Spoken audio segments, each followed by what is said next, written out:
I don't like automatics. I like to have a clutch and I like to grind the gears. Welcome back to the Talk Motorsport show, bringing you behind the scenes and under the hood of motorsports and video games. I'm your host, Billy Sullivan, the COO here at Grease Monkey Games, and I have Arran Potter back on the show. Howdy. I'm looking forward to this one. Chatting to Javier. Yes, Javier Okendo. Hey man, how you doing? How you guys doing over there? You're our fourth guest, and you're actually part of the GMG team, so it's a bit different, and we're keen to kind of learn more about you. Yeah, we've been talking about getting some of our team into these streams, and it's really cool. Let's do a bit of a deep dive, man. I think if I recall, we actually met back in our first FD event. Was it Long Beach? Mm-hmm. And 2018 or something like that, was it? 2018 or 2017? If I it was can 2017, recall. it was before Talk Drift was even released. So it was actually before Talk. Yeah. Because we were there like trying to sign deals and stuff. Yeah, that's crazy. That's crazy, man. So anyway, we actually met. So we met many years ago at Formula Drift, our first event, and you're an artist. And we just happened to have a game that you didn't know anything about. Am I correct on that? Yeah, I didn't even know it existed, but I still play it today, man. That's awesome, dude. I remember you and Yeah. it was one of your mates. You were playing at the booth, and you just kept coming back and playing. So that was awesome, man. It's like, it's crazy that we've known each other since then, and that you reached out and you applied for to do some work. I was visiting my dad because my dad lives in Los Angeles, so I was visiting him and I've been into motorsport and cars in general for all my life because my dad loves them and made sure that I do too. So I was into drifting. It was like the new thing, back in those days. It was like the new hot thing to do, and It's still the new uh, thing, man. yeah, and yeah, it's still new next to other motorsports. But yeah, I wanted to go there, just check it out and see everything in person. And I also was like, well, if I'm gonna be there, I might as well just try to make contacts. I was a pretty much emerging artist. I didn't had too many contacts and people to work with, so I just took my portfolio and try to send it to as many people as possible and reach out and make new friends. And that's when I met you. And I at first I didn't thought much about it, but I remember you reaching out to me like maybe the next year or so, via Facebook and like, hey, you wanna work with us, do some artwork for us? And man, it was so much fun. I I had a remember lot of you fun used doing to, that. your first artwork was Photoshop editing, wasn't it? It's like you didn't do any Yes. 3D. You It just took it was photos. just a tiny bit of 3D. Like you sent me the car models, so I just rendered them in like the angle of the photo, and then just everything from there it was Photoshop. The smoke, the scratch marks, the background, everything was Photoshop. I wasn't much into 3D yet, but yeah, that was like my first professional experience working in video games and also in 3D. So yeah, it was a big thing for me. And that's yeah. super cool. Like, how did you like going back before that? How did you get into cars and artwork in general? Like, I don't think we've actually asked you that before. From when I was a kid, my dad used to own like really cool cars. He had, I remember especially a BMW, like an E21 323. He had like Recaro seats, Magnaflow mufflers, some Sounds like a cool really dad. cool What are you wheels. talking about? Man, it was a beast of a car. I used to love that car. And yeah, it got me into it from very early on. And I used to play a lot of PlayStation and Nintendo stuff. So especially racing, like Gran Turismo, Forza, even back on the Tokyo Stream Racer kind of series. That was probably my favorite. I remember playing it nonstop for days. And yeah, I started studying like graphic design, so it got me into Photoshop, Illustrator, all that sort of software and stuff. And then I was like, what if I start just making my own custom cars? Like you see on video games, you try to create something and maybe the engine doesn't allow you to do that, like maybe mix some wheels and stuff. So I was like, maybe I can just do it in Photoshop and just started going from there, and then eventually I got into 3D, and few years now from then I'm working on probably my dream job, making video games and making cars. That's awesome. It's a good thing to say when you're talking to your bosses. So yeah, no, it's very smart. So let's go back a little bit further. So where did you grow up? You're in Spain at the moment. Where did you grow up in America or um No, I'm originally from Venezuela. yep. I've lived in Venezuela up to 2018, so yeah, I'm pretty fresh in Spain. But I grew up there. I mean, by the time I grew up, Venezuela was something else. Right now everybody knows that it's not a good place to be, but back then it was a fun place to be.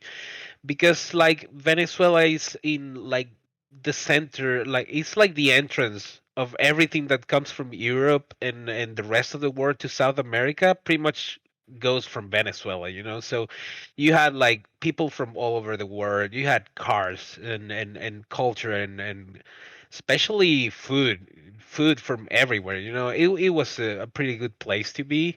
I grew up just like, I don't know, regular kid. I played football, do some karate, but yeah, mostly cars, man. I used to go to there's a racetrack over there that was pretty famous for like Moto GP kind of events, and we used to go there like every Sunday. I was going with friends from like I used to be in a Honda kind of group. I Oh used yeah. to drive a Honda Civic, and we used to Hey, gather like every Sunday and go to the racetrack together. Man, it was fun times. I love It that was you're really like fun. regular kid, doing karate and like I don't know about Dude, you every kid likes to do that stuff. Play soccer, play baseball. Do some get in trouble. Oh, dude. That- Speaking of Hondas, I had a Honda Civic Series 2, I think it was. When we do the edit on this, we will flash it of me in the car. It's hilarious. And I wish I had that car now, man. It's like selling all these old cars. I look back and just tears, man. yeah, you just gotta like not sell a car Just ever. ever. That's the Just first keep it. rule. Just keep every car you have ever owned. Yeah, That every applies time anywhere. I think about my Honda, I remember it gladly, dude, and I wish I never sold that car. Especially I sold it because by the time my mom had a like a Dodge Neon, which was like 10 years newer than my car. So I was like, well, the smart thing to do will be to sell the older car and keep the newer, So I sold my Civic and kept the Neon, and the Uh, next year the engine shut down, dude. I had to pay like $7,000 to get a new engine for it. It was the stupidest decision I ever made. Walk us through some of the other cars you've owned in your like car history. Starting with an E21. Like imagine growing up with an E21. Like E21's a dope. Yeah, and the fun part was like when I was 16, my dad moved to Los Angeles and I got to keep that car. He that was my first car. He got me that E21. My mom hated it because, 16 years old kid with a car like that, with mufflers and racing wheels and stuff. It was a recipe for disaster, So she wasn't fun of me having that car. But yeah, I mean, she always knew I loved that car, so she had to deal with it pretty much. But yeah, after a couple years, I had to sell it because it was really hard to get parts for it, and it was hard to pay for labor and stuff for that car. So I had to sell it, and then I got the Honda Civic. That was like the first time I actually bought a car with my own money was that Honda Civic. It was a Civic Coupe. Very pretty good nice. car. Are you gonna chat with Kelby and the other Civic crew in at GMG? Mhm. There's like a whole gang of Civic owners. I don't know what I think about that, man, because like I'm now like manual rear wheel drive, and I don't want to own anything else. You know what I mean? So like Mhm. Hondas, you know, like, unless you get an S2000, they're just not making anything that fits that Yeah, I category. mean they're fun cars for like when you're younger, when you're getting into it, and they don't have like crazy horsepower, and like they're pretty reliable too. So it's a fun car like for a first car. It's a great first car. It has decent power that it makes it fun, and it's just reliable. I used to love them, but I get what you're saying. Right now, at this time of my life, I wouldn't go back to a Honda Civic for sure. If any Hondas, it will be an S2000. Yeah. But yeah, I just want something with at least 300 horsepower. Something that makes you smile when you put the foot down. Okay, so you've been working for us on a full time basis for how long now?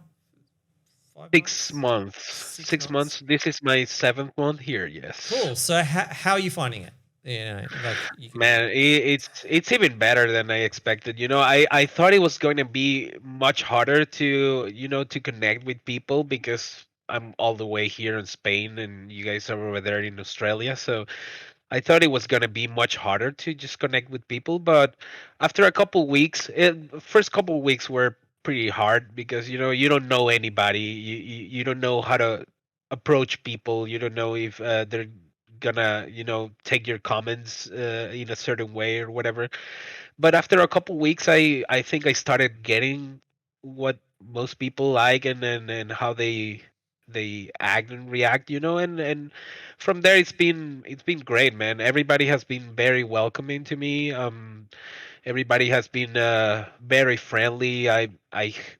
Since I joined the car modeling team, I've been the happiest man because my team right now, Simon and Robert and Matt, they're all great people, and I love to meet with them every once in a week.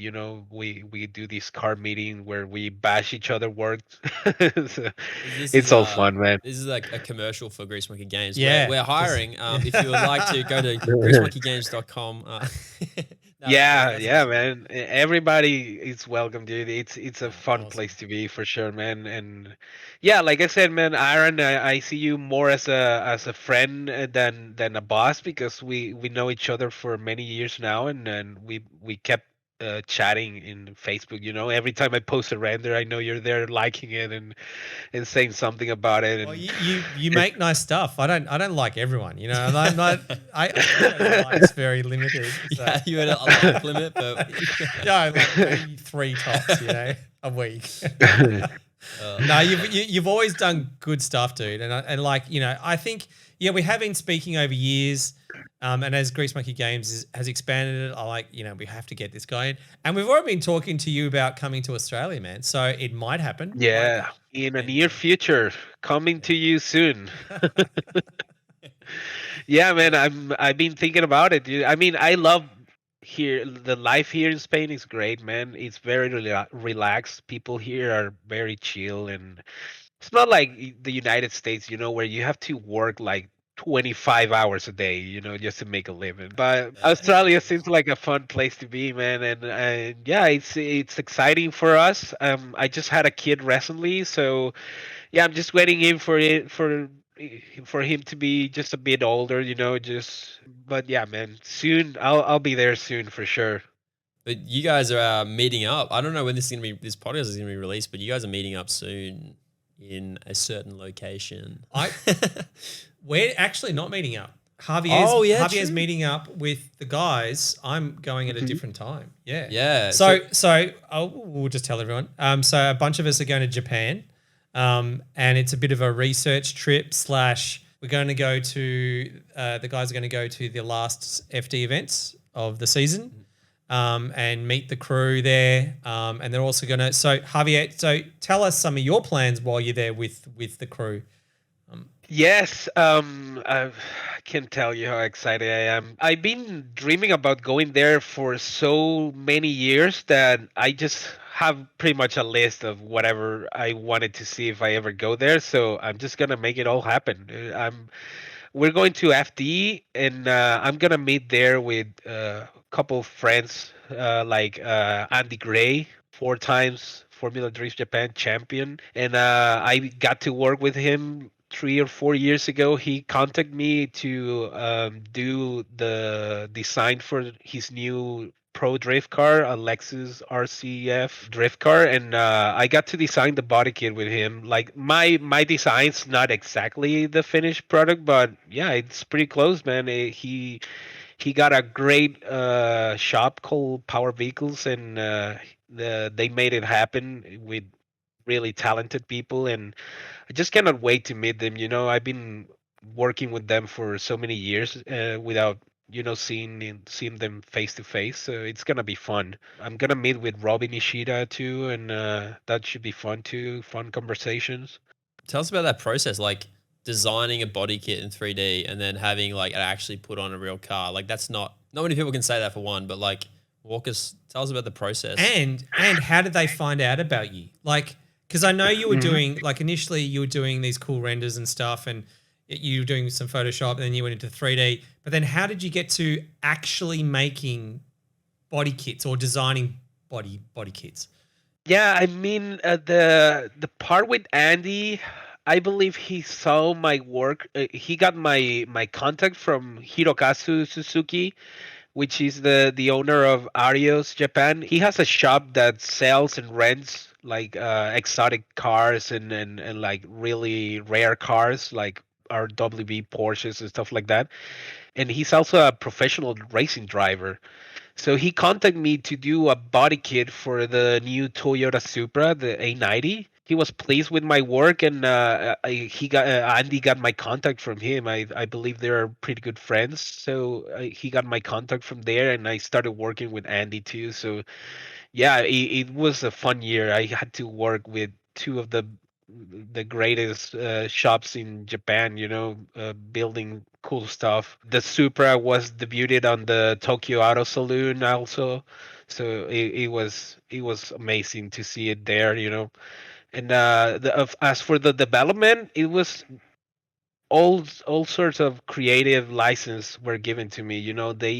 They were pretty laid back, both of them. They just let me do my thing and what I do best, and once the design was done, they have these amazing builders that just took my renders and did it. It wasn't any sort of 3D printing or anything like that. It was just old-fashioned clay modeling. Like Yeah. they took my renders and made them reality. It was amazing to see the whole process. That's sick. Now let's do that for Talk Motorsport. Be like Talk Motorsport body kits, Yeah, Javier, Javier designed. make it Love it. happen. Yeah. Oh man, I cannot wait to create some crazy stuff for the game, man. Especially when you're in a video game realm, you're not bound by laws of physics and stuff. So there's some certain stuff that you can do in a video game that you cannot do in reality. So it's gonna be fun to push the boundaries and make some crazy stuff, something that people try to earn and like, and people comment about it. It's gonna be so much fun. And how did you get into drifting in the first place? Like you told us about the cars, growing up with cars, but drifting, like we were talking about before, like drifting, it's on the come up, but it's not a Is it? household name. Is You'd there be like, drifting? Is there drifting scene in Venezuela? Is that? No, there wasn't any sort of drifting scene, but I used to be a big fan of the best motoring shows from Japan, the Drift King, Keiichi Tsuchiya yeah, in that show. And he was always, like when they do these crazy races where they put like a S2000 and then they put a NSX with a GTR and all sorts of awesome cars, and he was always driving like the Hachirokus, the AE86s and stuff like that, and he was, you know, he wasn't actually racing per se. He was more of like having fun and drifting corners and stuff. And I was like, man, that looks like a fun way to drive, you know. And then I saw Drift Bible from him, which is pretty old video about drifting. He was teaching techniques like the e-brake pull and the clutch kicks and stuff like that, and that's what got me into it. You know, I started researching more about it. Then I saw that there was like a but by that time Formula Drift wasn't even a thing. There was the D1 GP from Japan, the Yep. D1 GP that still runs today. Yeah, I started watching it. There was a video game actually too for PlayStation about the D1 that was fun to play. So yeah, that's what got me into it, and I never stopped watching it from there, dude. It's just keep growing and growing, and I've been here for the whole process, and I cannot wait to see what they come up next. You know, like the DMAC on Europe, it's been amazing. The Red Bull events with Mad Mike, kind of Gymkhana style, were amazing. They just keep coming up with these amazing ideas, and I just cannot wait to see what they come up with next. Have you ever been drifting yourself? Like, have you Never, been out there? never been drifting myself. Well, you need to speak to Andy Gray and try and he can take you out. So if he's a Hmm. friend, he should hook you up. Yeah, I'm gonna ask him. You know, you gotta take me on a tour of Nebisu, man. It's Yeah, like the pinnacle of drifting. You know, I gotta be there. I gotta be there. I gotta see it. Gotta touch the pavement with my hand. You know, and maybe drive or not even drive, but at least get to drive passenger. shotgun. You know, Yeah, yeah, for sure, for sure. We know Andy Gray is a regular of listening of the Talk Oh Motorsport show. yeah, So he's definitely listening. Andy, like, Yeah, let's yeah. make it happen. yeah, Andy. When you in the game, man. Yeah. Well, we Yeah, will. Andy. Let's do it, man. Another thing you want to mention is you have Jota Automotive. Did I pronounce that right? I was trying to work out why it's It'd Jota. be Yeah, Ota, wouldn't it? What? Jota Oh, Jota. Automotive. Ota, Yeah, Ota. Okay. yeah. Yeah, It is. where's the name come from, and is it just your renders? And you selling prints and designs as well? Yeah, I mean, Jota Automotive. Jota, it's pretty much means J, so it's like the J from Javier. It's not that you know that creative, but yeah, I created it just sort you know to separate me as a person from my work. You know, just try to get something more professional looking. You know, a website and stuff. So I have my own website where you see my renderings and my work, and there's my past work for other customers there, you know. So it was I just created, you know, just as a like everybody, you know, wants to have their own company, you know, like I don't know, 2F Performance or Varys or Rocket Bunny, you know, that was my thing, and I went on with it, and it kept going. It's slowed down right now because I have so much work now with Torque Drift and Grease Monkey that of course I don't have enough time to do as much as I did before, but yeah, it's been my thing for a few years now. It's been my baby, and I try to, you know, just get as much content as possible because that's how you get known. You know, how you meet people, new people, get new jobs, get new customers coming in. It's just you gotta show what you can do. You know. Well, now that you're working for us, your abilities and your skills are going to be used, and you're just going to make amazing stuff. So we're Hmm. absolutely pumped to have you part of the team, man. What's your favorite part of the process? Like, I remember back in the day when I used to model, and like Aaron, we're all modelers here. I just Well, realized we're a bunch of everyone modelers. everyone in 3D We're stuff all models. That's models, it. Yeah, models or modelers. Model. We're definitely not models. I definitely say like, oh, I used to model, you know. Now just no, but what's the favorite part? Like getting into flow and just kind of like modeling. Is it the rendering? Is it kind of when it's actually in real life? It's on a car, like physical car, or in a game. Like what part? Yeah, I think my favorite part is just creating materials in the renderings because that's when you actually see what you've been working on. Like when you're working on Blender, you see all these flat surfaces and stuff. You don't get to see like how the body kit catches the light or the reflections on it on anything. So I think the rendering side of it is probably my favorite part, because that's when everything comes together and makes something decent looking or good looking. So that's probably my favorite part. It feels like I'm in a video game, just Is in making it for the stuff. It's gratification of yeah, the Mhm. visual. Like I Yeah. get it. Like when I used to do modeling as well, like the compositing part was the exciting part, because yeah, that's when you see everything come together. So for sure. Yeah, Yeah. I get it. Here's a take on modelers. Talking to modelers, modeling cars. What's the hardest part in your opinion, Aaron? And then we'll go to Javier. And then I haven't modeled many cars, so I've modeled so many cars in my life, it's ridiculous. And if I look back on my first ones, they are hilariously bad. yeah. Um, I th- I think we've reached a point where accuracy is so key that I almost don't want modelers to model the cars. It's I'm sorry, modelers out there. I'm Mhm. sorry, staff Replaced by who work it. robots.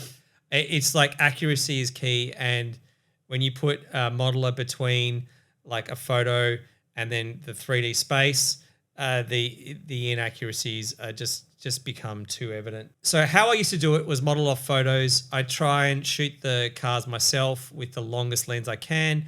I used to put the car as far as away from the camera as possible, and then even kind of only shoot the car within half the frame, so it's even more orthographic, just to get all the kind of distortion out, lens angle. So, and then you still get it wrong because a photo doesn't show you the curve. You know what I mean? Like you can take 100 photos of a car, but you will never see a curve that kind of bends underneath, and you won't understand that when you're looking at this Duco with the highlight that it's kind of a centimeter in or And you got to whatever. go off reflections, and reflections play tricks on you. Yeah. Absolutely, totally. So I think it's a very difficult thing making cars. It takes a very special person to do it really well. And I think when I was doing it, we had like 2 weeks to do the exterior and 2 weeks to do the interior. That's probably why you see the inaccuracies in the old stuff. But it's pretty challenging, to be honest. I've done my kind of career has always been like hard surface modeling. That's modeling battleships and cameras and like all pretty much mostly. It didn't do much organic stuff, but yeah, I think it's challenging. I don't think I was really very good at it. I think the guys that work for Greasemaker Games are way better than what I was. But I've done it a lot. I've done a lot of car commercials, and now we're into the scanning kind of space. We used to do scanning back then. 15 years ago when I was doing it, we used to do scanning data, which is like cloud data, like millions of verts just floating in space, and you just literally build a polygon by clicking the right vert that you want. You know what I mean? Hurts to hear. It was just like it was like you just Damn. click polygon, click, and it was very different to kind of how people do it now. But yeah, it was challenging as. So, what do you think, Javier? What's your take on Oh modeling? man. Yeah, I agree with you, man. Modeling from pictures today, it just you cannot do it, man. Like, there's no way you can get an accurate representation of a car just by modeling from pictures, because by today's standards, video games have come so far that anything from the tiniest screw in the wrong position, and people are gonna pick it up and bash you for it. So you gotta be accurate. You gotta be as close to the real thing as you can, especially when you're working with companies that you're paying money to, and they want to see their product represented in like the actual correct way. You cannot make big mistakes on it. Having 3D scan data really helps a lot the process, because you already have like a base of it, and then you build on top of it. It's like putting a cloth on top of the 3D scan, and making your own version on it on top of it. It's Yeah. like a shell. So it's super helpful to have 3D scan CAD data from the companies. That's actually very helpful too. CAD data is not always great, so it takes a lot of work to make it look good. But we got really cool tools and a process to go through them, and make it actually look like the real car. So I, I yeah, that's actually I actually have a story about CAD data. I was doing a commercial for BMW, and it was the 3 Series E46, and I was given 4 DVDs. If the youth don't know what a DVD is, it's a disc and it has data on it. Anyway, so 4 DVDs, and nothing was named, and there were thousands and thousands of CAD files, and what they had done, they asked someone at the BMW head office to collect this data to give it to this company that I was working at, and they literally just did the manufacturing dump. So if you think about CAD data, it's super accurate, and the amount of CAD data required for a screw in a glove box is the same as a door panel. And I had thousands and thousands of objects, and it was my job it took me weeks and weeks to load each file and then try and work out what the hell it was. It was chassis data, yeah, every screw, every nut, every bolt, every tube. It was just insane, and it absolutely destroyed my mental state. It was devastating. So at that point, you could have like went and 3D I- printed an E46. I could have, yeah. I should. We should have scanned it. It was just so stupid. Yeah. Yeah, man, I cannot imagine that. If by today I got that thing over my desk, man, I will just pass on it. Like I don't even No thanks. I don't have enough hours in my life to waste on this. Like, oh my god. So what's next for you, Javier? What's next? So you're working for us. You're traveling. There is no next. No, There is no you, next. you Yeah, work for us you work for us. forever. Yeah, the next thing is gonna be take over GMG in the future, man. When you retire, I'm gonna be the new CEO, man. That's next. You can have my job, dude. Yeah, but it's tough. If No, you I if love it. you're I love if you're giving it so freely, man, then I'm not sure I want it. it. No, it's awesome. No, man. I see myself working here for many years, dude. Like I said, I love the staff. I love the everything about it, dude. Like it's not one of those companies where people are seen as assets, but you get treated as an actual person. You got days off. You got pretty good schedules. Like, hey, you cannot make it today at 9 a.m. Then make it at 12. You got this flexibility that comes with the great rewards. Because if you have if the people that work there are happy, they're gonna do better. They're gonna work better. They're gonna get better results. So it's a fun place to be, man, for sure. I enjoyed here, and I expect to be here for many years. Cool. Good answer, dude. Yeah, That wasn't a test. No. But you passed. No, that's awesome. We'll have to get you in a drift car ASAP. Yes, If I, we have to get him in a drift car. Dude, for sure, man. I was talking to my wife because now I have a kid, I have a dog, so I gotta get the family car. So I was like, well, if I'm gonna get a family car, at least I want to get something that I can actually drift. So I might get like an Audi RS6 or something like that, like. Yeah. I would suggest a BMW. Yeah, maybe get like pretty much any of them. The rear wheel drive, get it in manual so you can have a clutch to dump. Yeah, manual is the most. I don't like automatics. Mm. I'm an old-fashioned guy. I like I like to have a clutch, and I like to grind the gears. You've so going back, you've lived a bunch of different places, US, UK, Spain. What what have you found has been the most different in the car culture, or have you involved yourself in the car culture in each place? And what's been the most different? Yeah, I mean, in Venezuela, car culture was pretty limited, because all the economics and all that stuff. So, I mean, it was a fun place, but yeah, the car culture wasn't that big. There was like the Honda groups and like these Opel Corsa groups that had like a million members because everybody drives an Opel Corsa over there. So and there was like a couple good muscle cars and stuff like that, but it wasn't so big. But then when I got to go to Los Angeles, everything was like, oh my God, dude! Like the car scene in Los Angeles is just insane. Like you see like regular people, like regular non-car guys, and you see them driving around, and the car has custom wheels. Like Oh my everybody goodness. has something custom in their cars, at least a sticker. Everybody does custom stuff to the cars.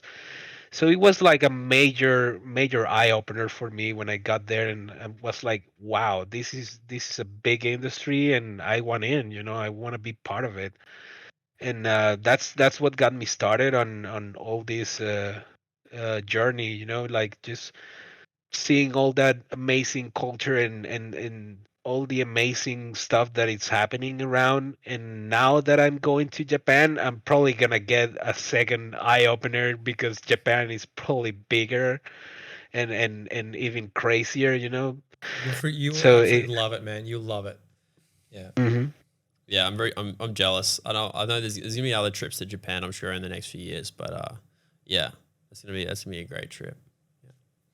Yeah, I'm not sure I'm gonna make the trip back. I might just stay there. What? Your I'm family's just taking kind my of like, laptop what? just in case. Like if you see me after the trip in a different time zone, then you know what's going on. I was speaking to Jackie from Animoca. He's in Hong Kong, and he was telling me that you cannot modify your car at all, like nothing. You can't even change the alloy wheels. Wow. And Wow. his friends, one of his friends got done for putting an offset on their alloy wheel, which was a stock alloy wheel. So, like he moved it out like 20 millimeters and the cops fined him for it. It's like, that to Wow. me is insane. And I'm like in Australia, people just do whatever the hell they want. And the same with America. In the studio downstairs, I've got my drift car. And it used to be street. But he looked at it and he was like, what? He goes, how can you even do this? Because like it's every single bit is different. There's not much stock Mm. left in that car at all. So Here in Europe, it's not as crazy as that, but it's pretty hard to modify your car. When you want to put some custom wheels, you gotta homologate them. So that means pretty much you have to pay the government to let you put wheels on it. are you And serious? Like how much? yeah, you gotta pay fees, and I believe they're yearly fees, they're Oh annual my fees. So You're kidding. so you got to you pay gotta a pay to subscription have, to yeah, you change your gotta wheels. Oh my yeah, on top god. of the wheels, you gotta pay the people to put them on, and then you gotta pay the government to actually use them. So Oh man, yeah, stuff Europe that. is I pretty wouldn't. restrictive when it comes to custom cars. That's the part I don't like much about living here. But yeah, man, Australia sounds like a fun place. You just sold it, man. Come to If I Australia, can do just whatever, put whatever man. I want in my car, then I I'm And packing my bags right now. your tourist advertising strategy. Come to Australia, no subscription on your wheels. Yeah, we got burnouts. Yeah, burnouts. You can have an engine sticking out the front of your bonnet. Yeah. Cool. I think that's all we got time for. Wrap up. And I think you've still got the rest of your work day, right, Javier? Yes, I still He just got started. a He just good started. 5 or 6 hours of work. This Yeah. this wasn't on work hours. Ah, This is okay. a personal character. All This right. is So this is like, dude, it's been awesome speaking with you, man. I would love to meet up again one day. Hopefully, you're going to work in the studio in the future. I know you got a little one, so I understand. It's cool. But one day you'll be working in the studio, and it'll be great to work with you face to face, man. Yeah. Yeah, man, it's gonna be great, and I cannot wait for my pug to meet yours. My pug Yeah, is yeah. super cheeky, man. She's so cheeky. Oh, yeah. My dog is kind of weird because like he's very playful, but with people. He doesn't like to play with other dogs. Like he just sits there and stare at them. Like, what are you? It's funny. You need to get your dog out, man. You need to get him out to meet other dogs. Yeah, I might have to do that. awesome. We'll leave you to it, Javier. It's been a pleasure, All and right. everyone It's else. it's See my you next pleasure, week. man. Thanks for having me. Howdy. I Thanks, I had a dude. lot of fun. Thank you, See you, guys. mate.